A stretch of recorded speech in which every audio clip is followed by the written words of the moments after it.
Yasir Nenek Ama masih bersama Anda di Gelar Perkara, Saudara. Ada seorang wanita muda berusia 19 tahun yang tengah hamil 6 bulan dihabisi nyawanya oleh kekasihnya sendiri. Ironisnya, Saudara, jasad korban ditemukan di area persawahan di Desa Duku Turi, Kabupaten Tegal, Jawa Tengah. Sebenarnya apa yang menyebabkan pelaku tega menghabisi nyawa korban? Berikut ini penelusuran dari tim Gelar Perkara.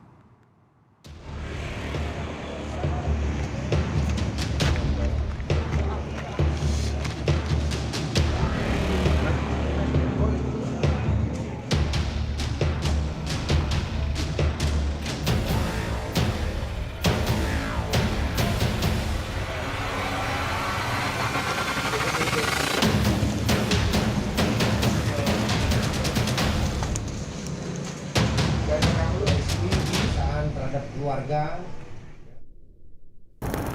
Asmara berujung maut.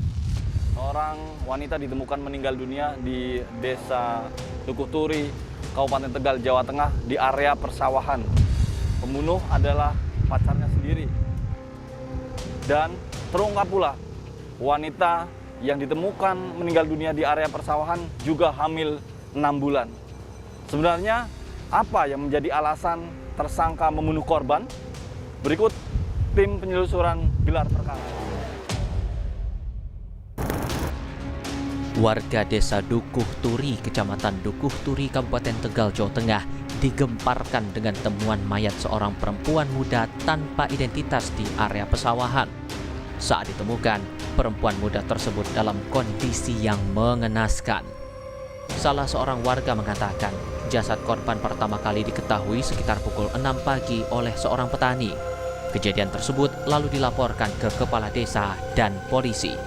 Sebelumnya, pada sekitar pukul 2.30 Sabtu dini hari, sempat terdengar keributan dan suara sepeda motor. Perempuan posisinya di tempat kemalir sawah. Jadi posisi mayat itu bernyungkem kepala itu adanya di bawah. Mayat pertama itu yang olahraga pagi-pagi. Ada mayat, akhirnya dia geger. Laporan sama RT. Maunya kelaporan ke Desa Kalinyamat Kulon, Kelurahan Kalinyamat Kulon. Karena wilayah ada di Duku Turi, akhirnya laporan ke RT Duku Turi. Pagi, kalau petani kebanyakan pagi. Soalnya kan ngurus-ngurus itu nyiram atau panen padi lah. Kalau malam, kebanyakannya sepi. Jam berapa Pak pertama kali mayat itu diketahui? Sekitar jam 5 lah. Subuh, habis subuh. Jam 5 setengah 6. Akhirnya setengah 6 kan mulai gempar, geger. Akhirnya masyarakat melihatin semua. Oh iya ada mayat. Tim Gelar Perkara mengonfirmasi kepada pihak kepolisian. Terungkap jasad perempuan muda tersebut ialah Narti Dwiyanti yang masih berusia 19 tahun asal Kabupaten Brebes. Dari hasil otopsi, korban diketahui tengah hamil 6 bulan dan terdapat luka penganiayaan dari pelaku. Adanya laporan dari masyarakat ya, sehubungan dengan telah ditemukannya seorang perempuan tanpa identitas dalam keadaan meninggal dunia, tepatnya di tepi sawah, area persawahan Desa Duku Turi, Kecamatan Duku Turi, Kabupaten Tegal, pada hari Sabtu 5 Maret tahun 2022, sekira pukul 6 pagi. Kemudian kami dari Satreskrim Polres Tegal melakukan olah TKP dan serangkaian upaya penyelidikan dengan memintai keterangan para saksi, dan kami juga menyebarkan ciri-ciri korban yang pada saat itu belum diketahui identitasnya, sehingga ada pihak keluarga yang mengklaim bahwa si korban ini merupakan Saudari Narti Dwiyanti, usia 19 tahun, warga Songgom, Kabupaten Brebes, Jawa Tengah, seperti itu.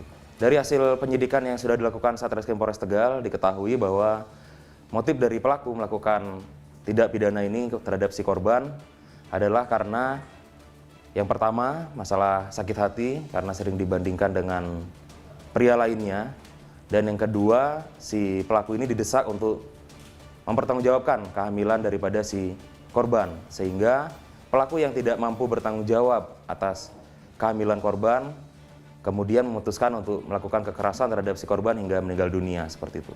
Berdasarkan hasil penyidikan yang sudah kami lakukan, Jadi diketahui pada hari Jumat tanggal 4 Maret 2022 sekira pukul 21.30 waktu Indonesia bagian Barat, si pelaku mendatangi kos-kosan korban, kemudian mengajak korban untuk makan malam pada saat itu.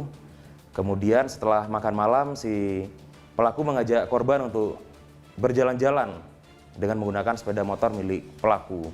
Hingga pada akhirnya sampai di TKP yang mana sebelumnya sudah direncanakan oleh si pelaku ya untuk melakukan perbuatan tersebut. Kemudian setibanya di TKP, pelaku ini langsung mendorong korban pada saat itu. Mendorong hingga terjatuh lalu dilakukan pemukulan terhadap si korban sebanyak 2 kali.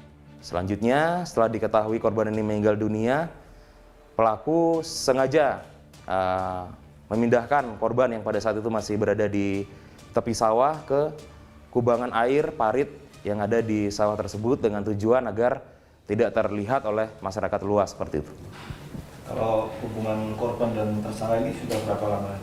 Berdasarkan hasil penyidikan yang sudah kami lakukan, diketahui antara pelaku dan korban sudah menjalin hubungan asmara kurang lebih selama 22 tahun. Waktu kejadian apa ada pengaruh minuman keras?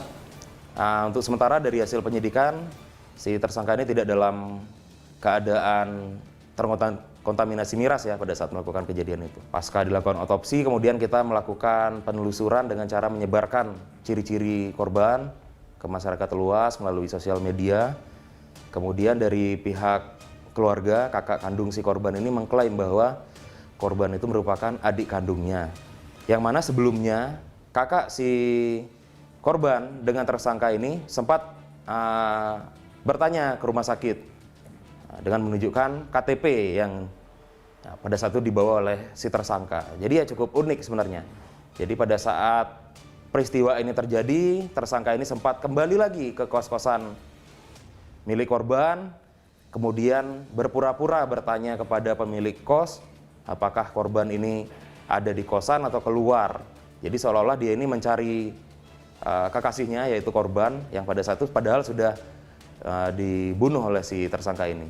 Terhadap perkara ini kita terapkan pasal 340 KUHP tentang pembunuhan berencana dengan ancaman hukuman mati atau seumur hidup atau paling lama 20 tahun. Kejadian bermula saat pelaku mengajak korban untuk makan malam. Korban sempat dibawa pelaku berkeliling dan mencari tempat yang sepi. Hingga tiba di lokasi area pesawahan, pelaku kemudian menganiaya korban hingga akhirnya membunuhnya. Setelah tak bernyawa, jasad korban dibuang di area parit persawahan. Usai melakukan pembunuhan, pelaku sempat membuat alibi seolah kehilangan jejak korban. Namun aksi pelaku akhirnya diendus pihak kepolisian. Pelaku pun ditangkap. Menurut pengakuan pelaku, dirinya tega habisi nyawa korban karena sakit hati. Pelaku merencanakan membunuh korban saat berada di indekosnya. Awalnya sih kita cuma biasa-biasa aja, Pak. Awalnya cuma biasa, nggak ada pertengkaran, nggak ada apa. Awal mula. Terus kita jalan, dia lama-kelamaan ngomong kasar terus, Mas. Ngata-ngatain terus selama setahun hubungan.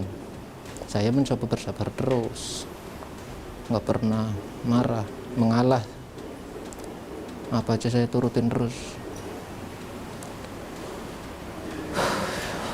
Kenapa sampai tega melakukan itu? Karena saya kehilangan saya. Kalau ini ya, sebenarnya saya nggak ada niat untuk lakuin, sama sekali nggak ada.